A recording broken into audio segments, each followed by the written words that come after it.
Welcome back to the show. We're here today, episode 2595 of the Cabral Concept. We're going to be going through 5 easy tips to curb emotional eating. Now, before I get started, I want to share with you, I don't think there's anything easy about emotional-based eating. So I just want to put it to you in that way. I want to be sensitive around this topic, but what I wanted to do is give you non-complicated, easy to implement strategies that will hopefully make emotional eating that much less of an issue. But as I go through these specific steps, I want you to understand is that myself, my team, we are all sensitive to emotional-based eating and also eating-based disorders that many people in our practice come in with, whether you call it disordered eating, eating disorders, however you want to label it. Understand is that it doesn't matter who you are, what you're dealing with, because I want you to understand is that everyone is dealing with something. So when I say to you that, okay, I suffered from autoimmune issues, all sorts of food sensitivities, gut issues, brain fog, all sorts of issues. Like, okay, I had mine. Someone else might be dealing with skin issues. Someone else might be dealing with migraines. Someone else might be dealing with hormonal issues or infertility.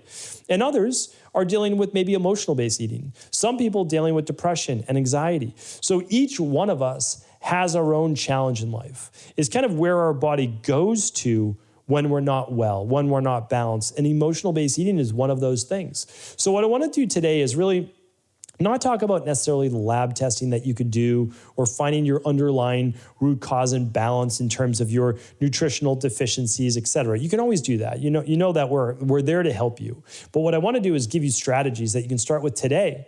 Because what I found is this: anyone dealing with emotional eating and even disordered eating, that when things start to get bad, they start to snowball and it gets worse and worse and worse.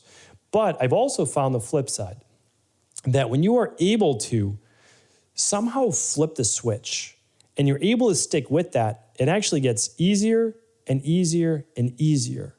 And the goal is then you feel less stress, even around the thoughts about emotional eating. All right. So that's hopefully how I'm able to serve you here today with 5 easy tips to curb emotional-based eating. These are things that I've picked up really just over the years working with many clients in our practice, both women and men. And the first one is this.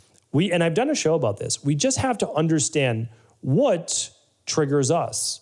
We were doing well. Things were going so well for a few weeks or even a few months, and then boom, got together with maybe your college friends and you went out, had a great time, had dinner, had a bunch of drinks, and now you can't turn it off. Now for the next week or two, you're having dessert every night, you're having alcohol, whatever it might be. These things happen. And what I like to always share with people, and I think I actually spoke about this on Monday. I did, so just 2 days ago. If you want, you can check out that show. That was episode 2593, is that success leaves clues. And it leaves clues for when we're not doing well too, not when we're just doing well. So it's kind of like, you have a game plan of what really works, like the blueprint that you want to follow. But you also want to have a blueprint of what doesn't work. Right? And you want to be able to write those things down, whether it's journaling or just, I really believe that you do need to write it down, because we humans have an interesting way of continuing to repeat the mistakes of the past, right? Unless we actually study those mistakes and we don't let them then be a part of our present. And so what I want to share with you is this. We all have our triggers. It's not unique to you or me or anyone else. I find that, again, I'm not good with keeping dessert foods in the house. Because if I have one in the house, like let's say it's a Saturday night and I decide to have dessert, again, I don't have an issue with someone having dessert. There's a lot of people out there who are really stringent about everything. I'm not that person. I just try to have a dessert outside of the house, right? So I'm out at a restaurant. And I'm not saying that it's good food for me or not. I'm just enjoying it. I decide to enjoy it. Now, if it's in the house though, and I have it one night, my brain, which loves to produce, or my body, which loves to produce lots of dopamine, which goes to the brain, then wants it the next night. It's in the house. It's there. There's a location to it. So for me, it's ease, access, and then it's like location. So I just, again, like I know for me, don't keep it in the house. Not your favorite things, right? Because if you get started, it's just going to be harder to break. It's not like I can't break it. I do break it, but it is easier. So just understand that we have to know that our triggers, and it may not be for you like location or sweets or whatever it is. It could be anything. And sometimes it's just a stressful day. So understand what your stressors are. Like, okay, a lot of people, they have a super stressful day. They come home, they want a glass of wine or a bottle of wine. And if that is for you a pattern, you want to look into that. And again, if you're interested, begin to try to break that pattern or at least recognize it first. The second one is, let's say that it is a stressful day, because this is a big one for many people. You come home and you open a bottle of wine, and that is your coping mechanism. It is my opinion that we can find ourselves in a dangerous and unhealthy situation when our coping mechanism is food or alcohol or drugs or cigarettes or whatever it might be. So we want to look for, okay, it's been a stressful day. What is a different outlet for me in order to be able to blow off stress? For me, I always work out. It's how I end my day. Like that's almost what I do like 4 or 5 days a week. Like that's what I'm doing. They're not long workouts, 20, 30 minutes, honestly, 20, 30 minutes. But I put on a podcast that I wanted to listen to, a video that I wanted to check out, something that I wasn't able to do during the day while I was working. I put that on and I'm laughing. The next thing I know, like 5 minutes later, I'm laughing at the video or joining in with the podcast, whatever it might be. And I'm blowing off some stress and steam by exercising, right? Because I'm present in what I'm doing. So what I'm saying for you is it might be going for a walk, might be journaling, calling up a friend, speaking with your spouse, playing with your kids, meditating, doing binaural beats, or a meditation inside the iBowen app. Any of those things are fantastic. So find a different way of coping with that stress or whatever your trigger is. The third one is this, is that I like to, if I do want something after dinner, which I train my body not to want that something after dinner because it is a habit, and I was in the habit for a long, long time because I do enjoy eating. Like that's the thing, is like I enjoy it. So what I do though is I want to make sure that I am stocked up on lots of healthy things. And so I have healthy foods available. One thing that I do, and again, it may work for you, it may not. I get a big bunch of rainbow carrots. And I know this is going to seem totally random, but they're a little sweet. Carrots are a little sweet. But the thing is, like, how many carrots are you really going to eat? I mean, for me, I'll slice them up. That'll be part of it. So like I have to do the act of slicing them up. Maybe 1, maybe 2, but I've got like orange, yellow, purple, rainbow carrots, and I'll put them in a bowl and I'll just have some rainbow carrots after dinner. There's a little sweetness to them. I know it's going to sound strange, but you have to try it. Give it a shot. And it's just that little bit of sweetness that seems to do really well with my body. High in fiber, high in vitamins, it's satiating. And again, I check everything. So I look at my sleep scores and I've got great sleep scores, even if I have those after dinner. So it's something to look at. Again, this isn't going to be right for everyone, but stock on what you do enjoy. Maybe for you, it's some celery and you do a little almond butter on it or walnut butter, whatever you want. And you put a couple raisins like you were a kid, like little ants on a log, right? And you enjoy that. Whatever works for you for maybe a healthier treat after dinner, might be able to help with some of that emotional eating. So sometimes in the beginning, it's a replace the unhealthy thing with something, and then eventually it might be the removal itself, all right? So just make sure though you have those healthy options. So I have healthy options in my fridge. For my daughter, well, like my oldest daughter, she loves cucumbers with sea salt on them, okay? After dinner, I'm hungry, I'm still hungry. Well, you can have additional food, like we've got all sorts of different things that you can have. Like we've got some coconut yogurt in there. We've got some goat's milk based one. We have, we've got the cucumbers and like all those different things that she can have. So we've got lots of different things. We've got fruit, which she can always have if she chooses to. And so that's there, but just again, make sure you're stocked up. Another way is this: while you are eating, be present. Put away the phone, because that can be stressful, looking at social media or text messages. And also try not to eat right after something stressful, right? First, take 10 breaths. I have a podcast on this as well. I would love for you to check it out. It is episode 2586. It goes through, all you're gonna do is take 10 breaths. And I give you a specific way of breathing, which induces parasympathetic nervous system response to calm, fight, or flight. But you wanna cut off that stress, and then you want to be able to be more present when you are eating. And being present, being more mindful when you're eating. I believe I have a podcast on that. I'll link everything up today at stephencabral.com/2595. You'll find everything there, big takeaways, etc. So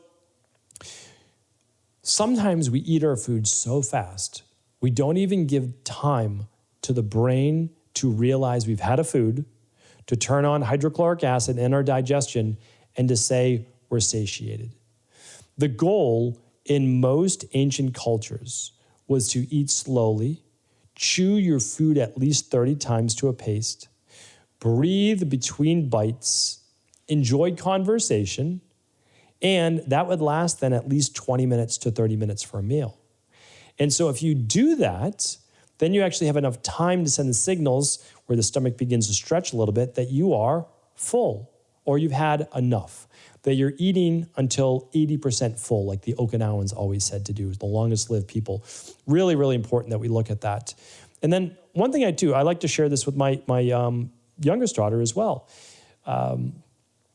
is that I say this: if you want dessert, if you want something else, we can always get it, because I'm not going to deprive her. I'm not going to have her grow up when she's old enough to then overeat on all these different things.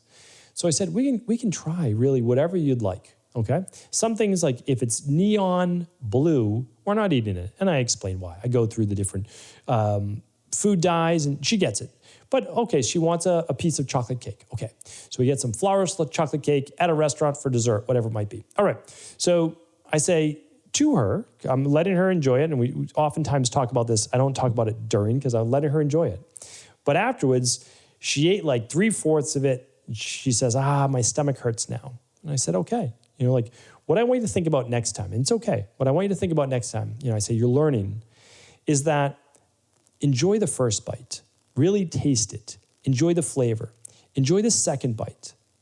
Notice, and she's only 8, so I'm planting seeds. That's all that I'm doing. But it's good for adults too, because we're big kids, right? By the third bite, the enjoyment is a little bit less. The only reason it's not a little bit less for most people is because they eat so quickly, they don't even remember the first few bites. But if you actually savor the flavor and you enjoy those bites and you're present, you don't necessarily get more satisfaction out of the 8th, 9th, and 10th bite. So you're able to enjoy some of your favorite things, but not the whole thing. And I found myself much, much better at that, over the last 5-10 years of practicing that. The last one I want to share with you is this, and this is on, it's just a more serious note, that emotional-based eating and disordered eating is obviously another level to that, sometimes requires real support, like a trained therapist. And there's nothing wrong with reaching out to someone to say, listen, I have an issue with this, and I want to get better. I mean, there's nothing wrong with that. I have always reached out to practitioners, coaches, instructors, mentors, etc., when I realized that there's not enough time in life for me to figure everything out. So if I can learn from some of the most brilliant people or people that have already done it or work with thousands of people, why wouldn't I want to do that?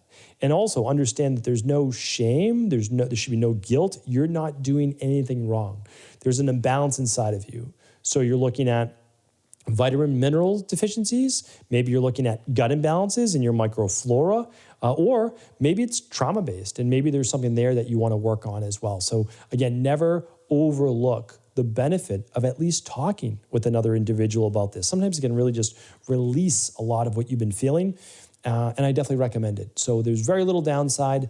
Just make sure you're working with someone that you can trust and that you're able to share truly how you feel. So using any of these 5 tips or all of these 5 tips, I think will be tremendously helpful in being able to curb emotional-based eating or at least reduce it to a greater extent. Hopefully this was helpful. As always, if it was, do feel free to share this show with anyone you believe it could serve. Take care, everybody. Thanks so much for tuning into today's show. Before you go, don't forget to hit that subscribe button. I want to make sure that you're getting our daily content, not missing out on anything functional medicine, wellness, weight gain, weight loss, anti-aging, living longer, stronger, and all of the most cutting-edge research. And if there's any topics you want to hear, feel free to leave them in the comments below. Take care.